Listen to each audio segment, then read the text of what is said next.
Hi, it's Rob Bryanton, and it's January 8th, 2008, the Imagining the 10th Dimension video blog.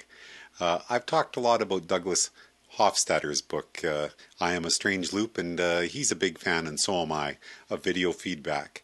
The idea that consciousness might actually be a self-replicating loop, or as John Wheeler called it, a self-excited loop, observing itself, is something that really appeals to me. I think there's a lot of power in that idea. And video feedback, I mean, it's just kind of fun to play with too. So if you'd like to read along with this blog, it's available at 10thdimension.com/blog. There are links within that you can click on, which can enhance your enjoyment of reading along with this blog as well. This one, Google, Memes, and Randomness. Can you remember what life was like before Google? That's what this week's poll question is about. 2008 is the 10th anniversary of Google, our world's premium meme tracker.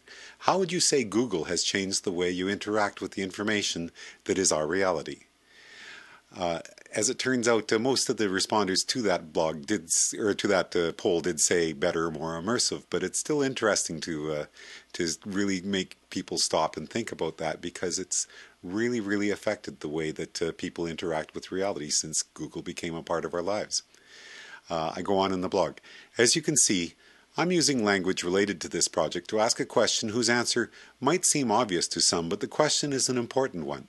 By the time information becomes so much easier to access, are we in danger of becoming a world of skimmers, flitting along the top peaks but rarely immersing ourselves in the deep valleys of that information? Google helps us to settle questions that 10 years ago might have been the source of endless debate. And surely debate can be a healthy exercise in the exploration of ideas. But the conversation-stopping moments that used to happen, when was Paul McCartney born? I used to know that. Guess that brain cell's no longer kicking in. Never mind.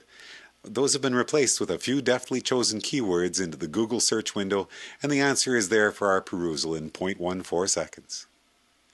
Well, we're talking about much more than rock star trivia here. In fact, we're talking about all aspects of human knowledge being revved up and churned through and exchanged at rates that would have been unfathomable a decade ago. In TENS, Google, and the expanding universe, another of the blog entries here, we played with ideas surrounding the expanding sea of information that Google gives us access to. And the interesting coincidence that 2008 is the 10th anniversary of both Google and the discovery that our universe's expansion is accelerating. Let's talk about order from randomness.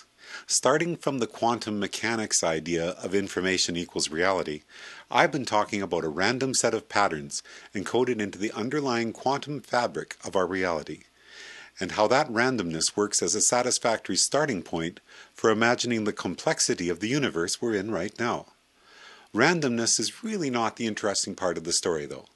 What is interesting is that true randomness has to have pockets of order, pockets or parts where one state is preferred over another, and those pockets of order will have places where they begin and places where they end.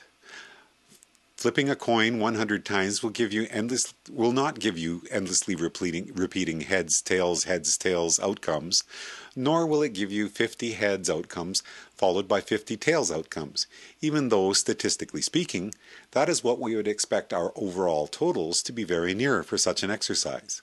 Likewise, if the unobserved whole of quantum indeterminacy that our universe came from is truly random, then there must be pockets of grouping within that randomness. Calling these pockets the big picture memes that caused our universe to be the one selected out of a multiverse of other universes is an idea I've been promoting. For more about the patterns that begin and end being what creates our probabilistic reality, please refer to my blog entries called Everything and You Can't Get There From Here. This leads us back to Google, and the thing that Google is so good at, keeping track of the memes of all shapes, sizes, and durations that are part of the information that is our reality. Memes are patterns in the information, and memes tend to rise and fall over time. In my last blog entry, I talked about the search bar here at the top of my browser. If I type a single letter in, I am immediately presented with 10 or so suggestions, which tells me These are some of the memes that are most active at this moment for our culture. If I were to make note of the suggestions that came up today, then perform the same check a week from now, a month from now, a year from now, and so on, what would I see? There would be some suggestions that continue to be the same, and there would be some that were short-lived. Keeping a record of these lists would be like a mini time capsule. And of course, there are a number of efforts underway around the net to capture records like these, so we will be able to analyze and compare the changes that have happened in our Googleverse of information from years past and over the years to come as the web continues to develop. Next section is entitled, I'm a Spime and So Are You. Something as simple as writing down the 26 top suggestions corresponding to the 26 letters of the alphabet gives us a rudimentary way to track some of the memes that rise and fall and the shapes that would be created by the duration for a certain suggestion over months or years. It's conceptually similar to the long undulating snake or long body. We are imagining ourselves across the fourth dimension, while our embryonic self at one end and our deceased self at the other, describing that. This also relates to the concept of spimes that Bruce Sterling has been using to refer to physical objects that have been tracked, so that they now have a defined and recallable shape across space and time. How can we tell if a meme or a spime is the result of randomness or deliberate manipulation? Whether or not you believe the patterns that created our universe are the result of randomness or the deliberate manipulation by a higher power, they are patterns nonetheless. The patterns of information that sustain across a period of time continue to be operated upon by other patterns in the future.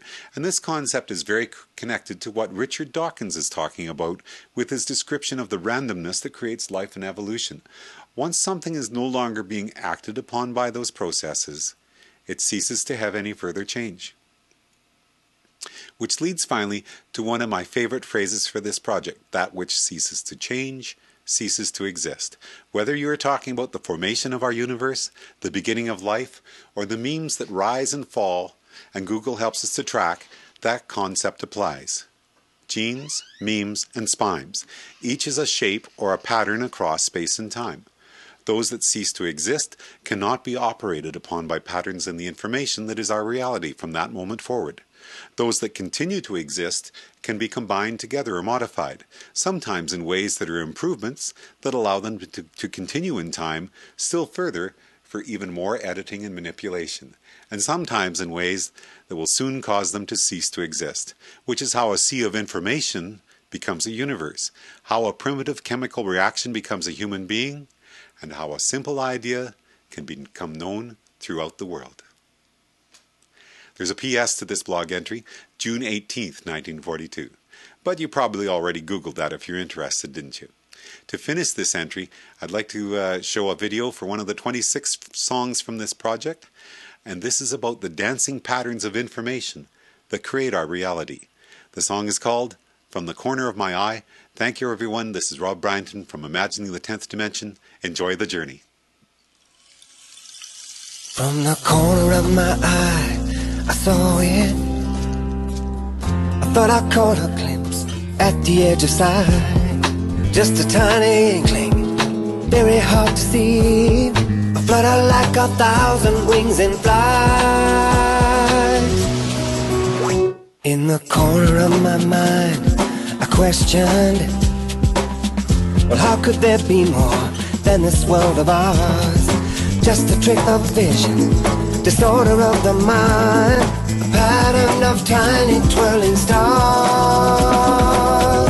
At the corner of my eye, from the corner of my eye, I saw the dance and spin over the world within. Such a mystery. From the corner of my eye, hidden in the folds, those are the worlds untold. How can it be?